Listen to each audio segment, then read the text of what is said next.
전남 나주의 한 벽돌 공장. 흰 헬멧을 쓴 남성이 벽돌 더미에 비닐로 묶여 있습니다.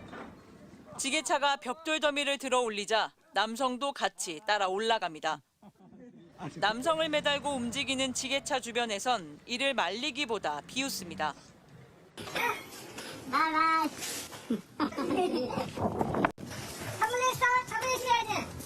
영상 속 피해자는 31살 스리랑카인 노동자. 공장에서 일한 지 3개월째인 지난 2월, 함께 일하던 네 외국인 노동자 3명에게 괴롭힘을 당했다고 말했습니다. 마음이 너무 다쳤어요. 스트레스 많이 받았어요. 제가 병원 갔어요. 근육이 너무 아프니까. 또 이후에도 휴대전화를 빼앗아 숨기거나 욕설을 하는 등 괴롭힘이 계속됐지만 한국인 동료가 피해 사실을 알리지 못하게 했다고 말했습니다. 저한테 사과하지 말고 비디오 다른 친구한테 이렇게 했다고 하면서. 노동단체는 철저한 진상규명과 책임자 처벌, 노동환경 실태조사를 촉구하고 나섰습니다. 한국 사회는 어떠한 물음으로 노동환경 개선을 외칠 것이며 노동개혁을 외칠 것입니까? 이재명 대통령도 소수자, 약자에 대한 용납할 수 없는 폭력이라며 야만적 인권 침해에 대한 엄단을 거듭 지시했습니다. 아주 충격적인 장면이었습니다. 관과 민간을 불문하고 이루어지는 이런 폭력행위, 인권 침해 행위에 대해서 다시는 그런 행위들이 벌어지지 않도록. 해당 업체 대표는 직원들의 괴롭힘 행위를 사전에 알지 못했다며 재발 방지책을 마련하겠다고 밝혔습니다. 심각하다고 보고 있어요. 지금부터라도 이런 일 안 생기게 하고 이제 피해자가 가장 우선이잖아요. 네네. 고용노동부와 경찰은 해당 업체를 상대로 직장 내 괴롭힘 의혹에 대한 조사에 착수했습니다. MBC 뉴스 주현정입니다. 그런데 이 정권이 바뀌고 나면 합리적이고. 네, 다들 수고 많으십니다.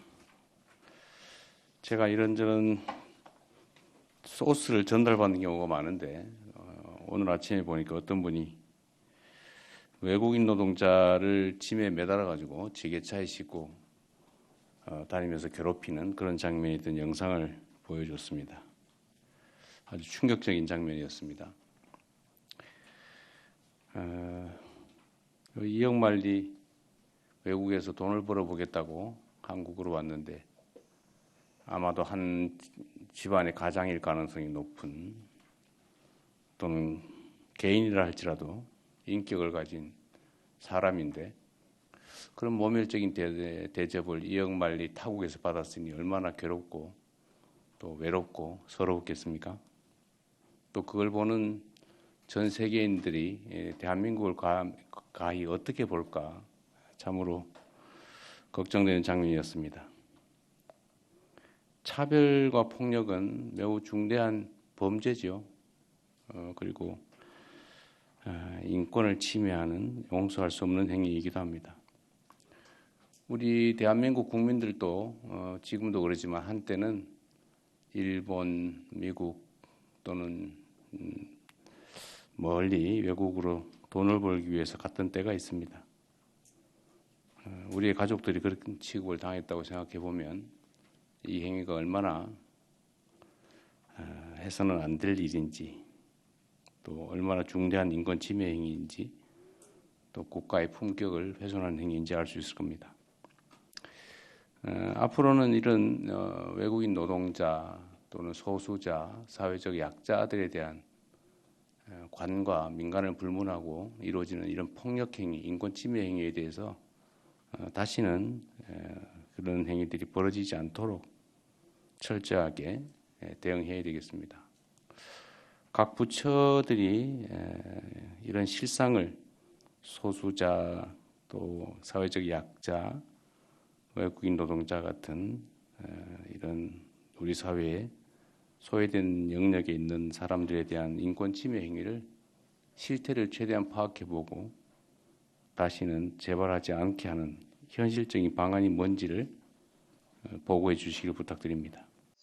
3년 전 외국인 고용 허가제를 통해 한국에 온 베트남 이주 노동자 황모 씨. 지난달 중순 함께 일하던 한국인 간부로부터 무차별 폭행을 당했습니다. 왼쪽 눈은 시퍼런 멍과 함께 크게 부어올랐고 입술 안쪽과 귀에는 핏자국이 선명합니다. Em sợ em không dám làm việc ở đấy nên là em muốn đi khỏi công ty, không quay về đấy làm nữa. 이곳은 황 씨와 부장이 계란을 포장하는 일을 하던 장소입니다. 부장은 황 씨가 자신을 도와주지 않고 무시한다는 이유로 10분에 걸쳐 폭행을 저질렀습니다. 목을 졸랐고 발로 여러 차례 걷어찼습니다. 황 씨가 바닥에 쓰러지자 끌고 다녔다고도 합니다. 황 씨가 바로 그날 사장에게 폭행 사실을 알렸더니 이런 답이 돌아왔다고 합니다. 제일 먼저 한 말이 경찰에 신고하지 마라. 그리고 너 그래갖고 옮겨봐야 불법밖에 안 된다라는 말이었어요. 사장은 화해하라는 취지로 한 말이라고 했지만 황 씨에게는 엄청난 압박이었습니다.